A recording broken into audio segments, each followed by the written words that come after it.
All right. So the first story I want to talk about is a follow-up to our discussion about the OGL fight with Dungeons and Dragons. Now, there was an amazing development, and the players have won. Wizards of the Coast said that the original gaming license, or OGL 1.0a, will stay in effect and become irrevocable, and the entirety of the 5th edition rules set will become will go out into Creative Commons. So, in other words, it will be accessible for anyone to use that kind of license forever, which is a really great move. So now that we've had this fight, it's really important to take a step back and think about lessons learned here. And something like this were to come up in the future, right? If there's another incident where they try and monetize D&D in a way that's not, that hurts creators or hurts just regular fans of the game, what lessons do we learn here, right? First of all, being organized is extremely useful. One of the things that was really important about the OGL fight is the fact that the creators in their communities and players among themselves were all talking about this, right? And so, although there wasn't a single leader, there were in essence lots of little movements that were doing really important things, like canceling their D&D Beyond subscription, writing to Wizards of the Coast and telling them how they felt. And of course, many of the creators, as I mentioned last time, found to oppose them in a legal lawsuit. Now, this was partly for financial reasons, right, as opposed to a pure organizing tactic, because it's very expensive to sue a large company like Hasbro or Wizards of the Coast. And many of these creators, although they make good money, aren't necessarily making, let's field a team of lawyers type of money, especially for a long, drawn-out fight that a corporation is almost always going to win.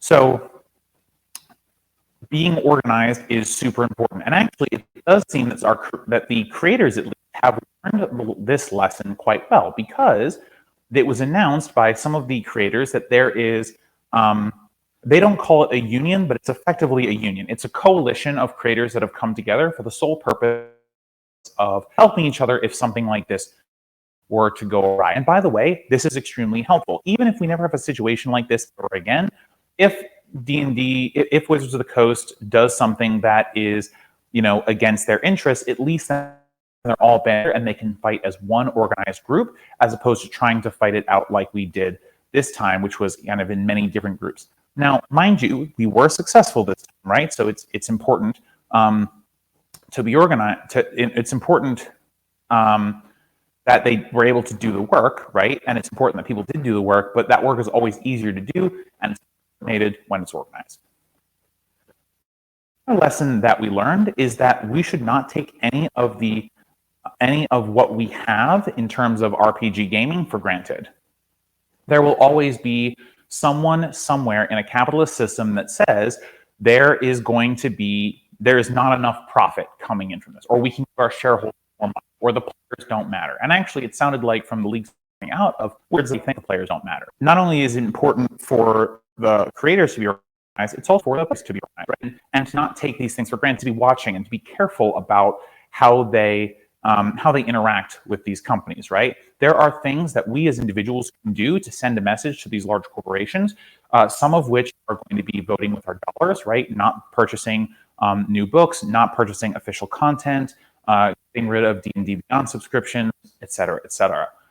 So, I would say to the players of the TTRPG community, if you're using D&D Beyond, that's great, but maybe also have access to a copy of the rules that isn't reliant on you having to pay for them. Or maybe keep your character sheet somewhere else, say like on paper or on Google Drive, or some other platform that isn't specifically reliant on Wizards of the Coast and paying them money, right? So that just in case you do have to vote with your dollars with something like that, or you have to not purchase a new book, you have some way to continue to do the pastime that you and I all love without actually having to,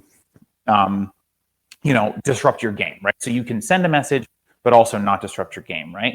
But also, there was a bunch of people who had some apathy about this. And what I would say is, sure, it might not matter specifically to you, but one of the things that makes games like D&D and other TTRPGs fun is that there's like a whole universe of creativity out there, and there are always people constantly innovating. And so if we get rid of that community with some other move, right? And I talked about last time that one of the worst things that the creators could do is to all leave, because truthfully, not only does it hurt the game, but it actually would have given Hasbro and Wizards exactly what they wanted. And so, we need to come together and support the community of creators, and to, not take any of this for granted.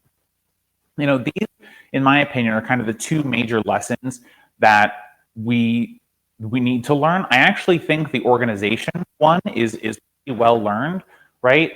Sorry, the third lesson being apathy, right? We can't be apathetic towards these communities, because they only exist because we assist them, right? So these three lessons, I think, are really important for us to take forward in this fight. Again, I want to congratulate all the players. I think this is an amazing victory. I think Wizards really screwed up with how they handled this, and I think they recognize that. And it's really exciting as a player myself and a dungeon master myself to be able to go out into the world and enjoy this game without having to think about, where can I get content, or, am I using official content and things like that. So again, congratulations to all the players, to all the creators who won. It was a really great effort, and a lot of people did a lot of good work. So I want to thank everyone individually who did great things, whether it was threatening to sue, or doing the research on some items, or canceling D&D Beyond descriptions. We all made this happen, and we deserve to take credit for it. So good job, guys. We got one.